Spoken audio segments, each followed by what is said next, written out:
Hello everyone, welcome to the second part of PYQs on Directive Principles of State Policy. इस video में total हम 20 question देखने वाले हैं और स्टार्ट करेंगे हम बहुत ही सिंपल क्वेश्चन से और धीरे धीरे डिफिकल्टी लेवल जो है वो बढ़ता जाएगा। तो चलिए स्टार्ट करते हैं। The first question, which part of the Indian constitution deals with the directive principles of state policy? DPSP जो है वो इंडियन कॉन्स्टिट्यूशन के किस पार्ट में दिया गया है? तो आई होप कि आपको आंसर पता होगा। पार्ट 4 ऑफ इंडियन कॉन्स्टिट्यूशन जो है वो डीपीएसपी के साथ डील करता है। बहुत ही सिंपल सा स्ट्रेट फॉरवर्ड क्वेश्चन था ये, ठीक है। Then, second question. Under the directive principles of state policy, which article deals with early childhood care and education for children below the age of 6 years? यानी हमें बताना है कि वह कौन सा आर्टिकल है जो early childhood care and education की बात करता है for all those children who are below the age of 6। तो वो कौन सा आर्टिकल है? वो है आर्टिकल नंबर 45, ठीक है। आप आर्टिकल नंबर 21A जो है वो यहाँ पे टिक नहीं करेंगे बिकॉज आर्टिकल नंबर 21A जो है वो राइट टू एजुकेशन की बात करता है, जिसके अंडर में हम देखते हैं कि 6 to 14 ईयर्स के जो बच्चे हैं वो इंक्लूड किए गए हैं, ठीक है। So correct answer is option C, article number 45। So question number 3, directive principles of state policy are contained in which articles? यानी डीपीएसपी जो है वो इंडियन कॉन्स्टिट्यूशन के कौन से आर्टिकल से कौन से आर्टिकल तक में दिया गया है? तो इसका करेक्ट आंसर क्या है? आर्टिकल नंबर 36 से लेके आर्टिकल नंबर 51 तक में डीपीएसपी की बात जो है वो की गई है। So correct answer is option C. आपको याद होगा कि आर्टिकल नंबर 35 तक जो है वो फंडामेंटल राइट की बात करता है एंड आर्टिकल नंबर 51A जो है वो फंडामेंटल ड्यूटीज की बात करता है। तो fundamental right and fundamental duties के बीच में क्या है? Directive principles of state policy, जो कि आर्टिकल नंबर 36 से लेके आर्टिकल नंबर 51 तक में दिया गया है। Then question number 4, Panchayati Raj system in India is based on? ये जो पंचायती राज सिस्टम है इंडिया में, ये किस पॉलिसी के ऊपर, किस चीज के ऊपर बेस्ड है? क्या ये फंडामेंटल राइट्स के ऊपर बेस्ड है? तो जी नहीं। क्या ये फंडामेंटल ड्यूटीज के ऊपर बेस्ड है? तो जी नहीं। क्या ये डीपीएसपी यानी directive principles of state policies के ऊपर बेस्ड है? तो जी हाँ। जो पंचायती राज इंस्टीट्यूशन हम देखते हैं इंडिया में जिसे कॉन्स्टिट्यूशनल स्टेटस दिया गया है वो डीपीएसपी के ऊपर बेस्ड है। और ये कौन से आर्टिकल में बताया गया है? Article number 40 of Indian constitution. Article number 40 क्या बात करता है? That the state shall take steps to organize village panchayat, और ये गांधीयन प्रिंसिपल है। आपको ये बात भी याद रखनी है। So question number 5, which article deals with the promotion of international peace and security? International peace and security से related कौन सा आर्टिकल है इंडियन कॉन्स्टिट्यूशन में? तो जब हमने डीपीएसपी का चैप्टर कवर अप किया था तो वहाँ पे कुछ जो आर्टिकल्स हैं उनको हमने ट्रिक के साथ सीखा था, और इंटरनेशनल पीस एंड सिक्योरिटी के प्रमोशन के रिगार्डिंग हमने ट्रिक क्या देखा था कि 1 to 10 अगर हम नंबर देखते हैं तो उसके बीच में बैलेंस नंबर कौन सा है? 5। तो बैलेंस बनाते हुए इंडिया को हमें टॉप पे ले जाना है, फर्स्ट रैंक पे ले जाना है इंटरनेशनल लेवल पे। तो इससे हमारा आर्टिकल कौन सा निकल के आता है? आर्टिकल नंबर 51, ठीक है। आर्टिकल नंबर 51 जो डीपीएसपी के तहत है वो बात करता है about promotion of international peace and security. Then question number 6, separation of the judiciary from the executive is provided in which part of the constitution? Judiciary and executive जो है इसके बीच में सेपरेशन की बात जो है वो कौन से पार्ट ऑफ इंडियन कॉन्स्टिट्यूशन में बात किया गया है? ये बात किया गया है पार्ट 4 ऑफ इंडियन कॉन्स्टिट्यूशन में। और पार्ट 4 ऑफ इंडियन कॉन्स्टिट्यूशन क्या चीज से डील करता है? तो directive principles of state policy से वो डील करता है। इसलिए करेक्ट आंसर क्या हो गया? Option C. Then question number 7, which directive principles bears the direct impact of Gandhian philosophy? हमें बताना है कि वो कौन सा डायरेक्टिव प्रिंसिपल है जो डायरेक्ट इम्पैक्ट शो करता है गांधीयन फिलॉसफी का। क्या equal pay for equal work ये आंसर है? तो जी नहीं। Then organization of village panchayat, तो जी हाँ। जो गांधीयन फिलॉसफी है उसी के अंडर में फॉल होता है ऑर्गेनाइजेशन ऑफ विलेज पंचायत, और ये कौन से आर्टिकल में है? आर्टिकल नंबर 40 के अंदर, ठीक है। तो आप याद कर सकते हैं इसको कि गांधी जी जो हैं वो एक कहानी पढ़ रहे थे अली बाबा एंड 40 चोर की, और उस समय गांधी जी को ये आइडिया आया कि हमारे आसपास जो 40 गांव हैं वो उनको हम सही से ऑर्गेनाइज करेंगे। इसलिए article number 40 of Indian constitution जो directive principles of state policy के अंदर फॉल होता है वो ऑर्गेनाइजेशन ऑफ विलेज पंचायत की बात करता है। Question number 8, promotion of international peace and security is mentioned in? जो promotion of international peace and security है वो कहाँ पे मेंशन किया गया है इंडियन कॉन्स्टिट्यूशन में? क्या वो प्रियम्बल में मेंशन किया गया है, क्या वो डीपीएसपी यानी directive principles of state policy में मेंशन किया गया है, या फंडामेंटल ड्यूटीज में मेंशन किया गया है, या फिर 9th शेड्यूल में मेंशन किया गया है? तो आपको याद होगा आर्टिकल नंबर 51 में ये मेंशन किया गया है और आर्टिकल नंबर 51 जो है वो डीपीएसपी के तहत फॉल होता है। सो करेक्ट आंसर क्या हो गया? Option B, directive principles of state policy. Question number 9, which amendment act created a conflict between fundamental rights and directive principles of state policy? हमें बताना है कि वो कौन सा amendment act था जिसने conflict create कर दिया था between fundamental right and directive principles of state policy। तो वो कौन सा amendment था? 42nd constitutional amendment act जो 1976 में लाया गया था, उसके वजह से conflict create हो गया था fundamental right and directive principles of state policy के बीच में। क्यों? क्योंकि 42nd constitutional amendment act लाकर सरकार ने क्या कहा कि जितने भी डीपीएसपी हैं उनको हम इंप्लीमेंट करेंगे अंडर आर्टिकल 31C। पहले क्या होता था कि आर्टिकल नंबर 31C में सिर्फ article number 39B and article number 39C को इंप्लीमेंट किया जाता था, और उससे अगर किसी का हनन होता था fundamental right article number 14, article number 19, तो वहां पे प्रोटेक्शन जो है वो मिल जाता था उस पर्टिकुलर लॉ को।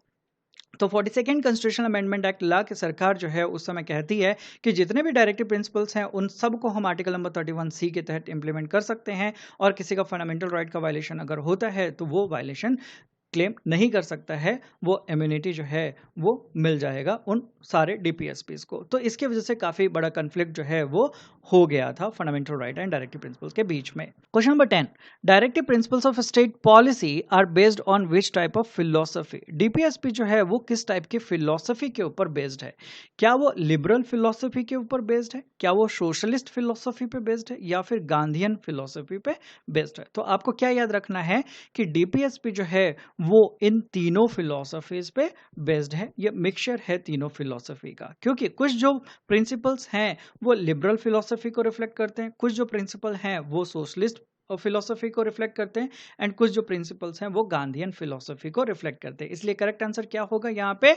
Option D, mixture of all.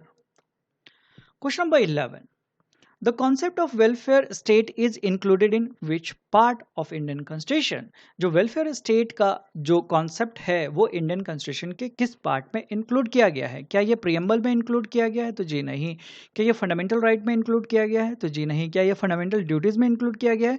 तो जी नहीं। तो correct answer क्या है? Directive Principles of State Policy, option C जो है वो हमारा सही आंसर है। Then question number 12, which of the following is a directive principle of state policy? यहाँ दिए गए स्टेटमेंट में से हमें बताना है कि वह कौन सा स्टेटमेंट है जो डीपीएसपी के अंडर में फॉल होता है। पहला है प्रोटेक्शन ऑफ एनवायरनमेंट, दूसरा है इक्वलिटी बिफोर लॉ, थर्ड है prohibition of discrimination, and fourth है एबोलिशन ऑफ अनटचेबिलिटी। तो ये हम देखते हैं कि फंडामेंटल राइट की कैटेगरी में चला जाता है, ये भी फंडामेंटल राइट की कैटेगरी में चला जाता है, इक्वलिटी बिफोर लॉ भी फंडामेंटल राइट की कैटेगरी में चला जाता है। इसलिए हमारे पास जो ऑप्शन बचता है वो है option A, protection of environment. ये डीपीएसपी के तहत फॉल होता है। Then question number 13. Question number 13 में कह रहा है that the purpose of directive principles of state policy is to establish, यानी डीपीएसपी जो है वो क्या पर्पस रखता है, वो क्या एस्टेब्लिश करने का पर्पस जो है वो रखता है? क्या वो पॉलिटिकल डेमोक्रेसी एस्टेब्लिश करने की बात करता है, क्या वो सोशल डेमोक्रेसी एस्टेब्लिश करने की बात करता है, या फिर वो इकोनॉमिक डेमोक्रेसी एस्टेब्लिश करने की बात करता है, या फिर सोशल एंड इकोनॉमिक डेमोक्रेसी दोनों को ये एस्टेब्लिश करने की बात करता है? तो करेक्ट आंसर क्या है?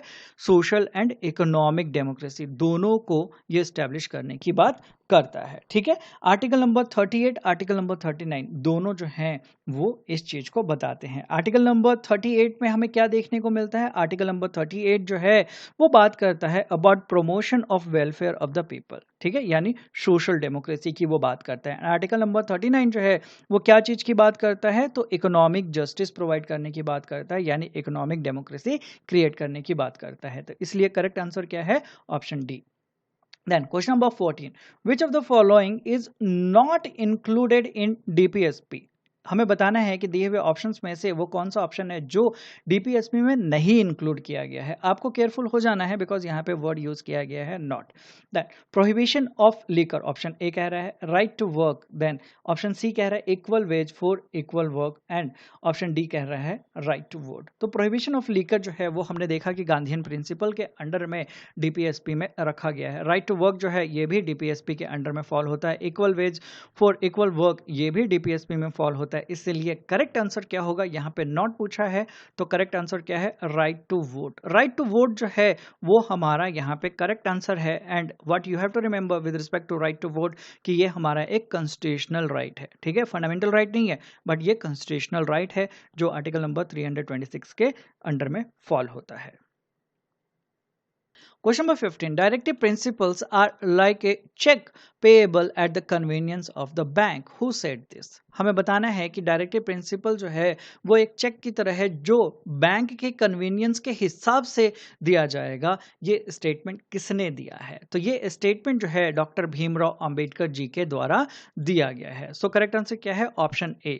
तो ये जो कहा गया directive principles are like cheque payable at the convenience of the bank, इसका क्या मतलब है? इसका ये मतलब है कि जो डायरेक्टिव प्रिंसिपल्स के अंदर पॉलिसीज की बात की गई है उनको इंप्लीमेंट करना जो है वो कंपल्शन नहीं था, बल्कि ये एक ऑप्शन दिया गया था कि जब सरकार जो है, जब स्टेट जो है ऐसे सिचुएशन में पहुंच जाएगी कि उनके पास सफिशिएंट फंड रहेगा फॉर मैनेजिंग अदर थिंग्स, तो वो डायरेक्टिव प्रिंसिपल्स के तहत जो बातें कही गई हैं उनको इंप्लीमेंट करेंगे। ठीक है, तो ये बात जो है डॉक्टर भीमराव अंबेडकर के द्वारा कही गई थी। Then question number 16, directive principles of state policy are, directive principle of state policy जो है वो क्या है, वो क्या जस्टिशिएबल है, क्या वो नॉन जस्टिशिएबल है, वो पार्टली जस्टिशिएबल है, या फिर कॉन्स्टिट्यूशन में मेंशन ही नहीं किए गए हैं? तो करेक्ट आंसर क्या है, वो नॉन जस्टिशिएबल है। ठीक है, ऑप्शन बी जो है वो हमारा करेक्ट आंसर है।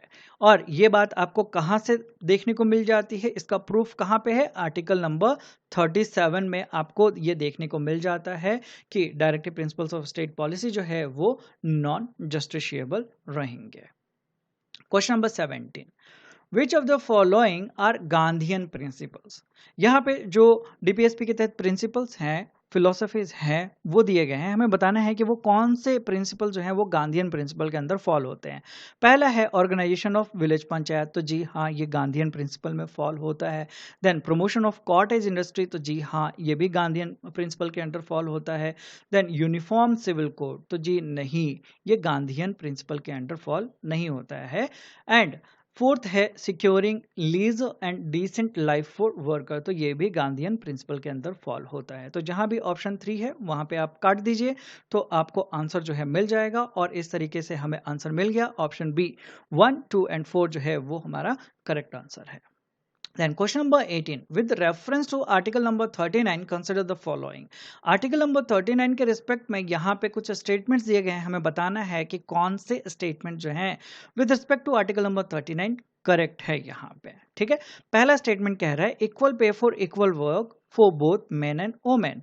क्या equal pay for equal work जो है वो औरतों और आदमियों के लिए सेम होना चाहिए? ये बात आर्टिकल नंबर 39 में कही गई है। तो जी हाँ ये बात जो है कही गई है under article number 39 clause D of Indian constitution, इसलिए ये स्टेटमेंट हमारा सही है। सेकंड स्टेटमेंट कह रहा है प्रोटेक्शन ऑफ एनवायरनमेंट, तो ये गलत है, ये आर्टिकल नंबर 39 के अंदर नहीं आता है, ये आर्टिकल नंबर 48A के अंडर में आता है।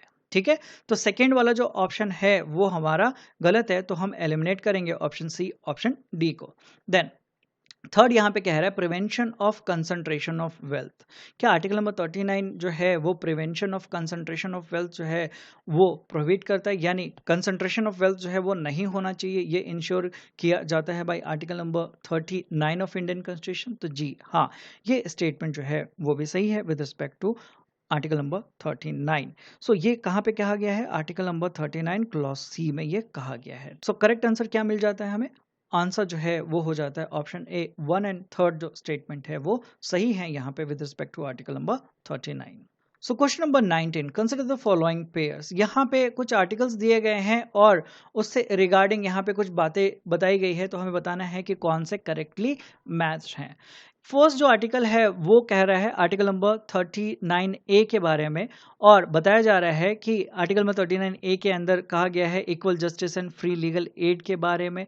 तो जी हाँ, ये करेक्टली मैच्ड है। देन सेकेंड जो आर्टिकल है वो है 43A, जो कि बात कर रहा है वर्कर्स पार्टिसिपेशन इन मैनेजमेंट। तो जी हाँ, ये भी सही से मैच किया गया है। एंड थर्ड जो यहाँ पे आर्टिकल है वो है आर्टिकल नंबर 48A, जो कि बात कर रहा है प्रोटेक्शन ऑफ मॉन्यूमेंट्स की। तो जी नहीं, प्रोटेक्शन ऑफ मॉन्यूमेंट जो है वो आर्टिकल नंबर 49 में आता है। पहले हम इन्वायरमेंट को प्रोटेक्ट करेंगे, उसके बाद हम मॉन्यूमेंट को प्रोटेक्ट करेंगे, इसलिए इन्वायरमेंट की बात आर्टिकल नंबर 48 में की गई है, 48A में, और आर्टिकल नंबर 49 में प्रोटेक्शन ऑफ मॉन्यूमेंट्स की बात की जाती है। तो यहाँ से हम क्या देखते हैं, करेक्ट आंसर हमें क्या मिलता है कि फर्स्ट एंड सेकेंड जो है वो सही से करेक्टली मैच्ड हैं, इसलिए आंसर जो है यहाँ पे हो जाता है ऑप्शन ए। और हम देख रहे हैं कि article number 39A, article number 43A, article number 48A की यहाँ पे बात की गई है। यहाँ पे एक लेटर जो है ए लगा हुआ है, तो क्या ये स्टार्टिंग से इंडियन कॉन्स्टिट्यूशन में एग्जिस्ट कर रहा था? तो जी नहीं, ये बाद में जोड़ा गया है। तो ये कब जोड़ा गया है? तो ये जो आर्टिकल्स हैं ये 42nd कॉन्स्टिट्यूशनल अमेंडमेंट एक्ट 1976 के द्वारा जोड़े गए हैं। ये बात आपको याद रखनी है। देन आज का last question, question number 20, consider the following statements DPSP are borrowed from the Irish constitution. क्या डीपीएसपी जो है वो आयरिश कॉन्स्टिट्यूशन से लिया गया है, बोरो किया गया है? तो जी हाँ, और आयरिश कॉन्स्टिट्यूशन ने इसे कहां से बोरो किया है? तो स्पेनिश कॉन्स्टिट्यूशन से बोरो किया है। ठीक है, तो पहला जो स्टेटमेंट है वो सही है। Then second, they impose legal obligation on the state. क्या डीपीएसपी जो है वो लीगल ऑब्लिगेशन पुट करते हैं स्टेट के ऊपर? तो जी नहीं, वो मोरल ऑब्लिगेशन पुट करते हैं स्टेट के ऊपर, इसलिए सेकेंड जो स्टेटमेंट है वो हमारा गलत हो जाता है। सेकेंड स्टेटमेंट अगर हमारा गलत हो जाता है तो हम एलिमिनेट करेंगे ऑप्शन बी को, ऑप्शन सी को। देन थर्ड जो स्टेटमेंट है वो क्या कह रहा है?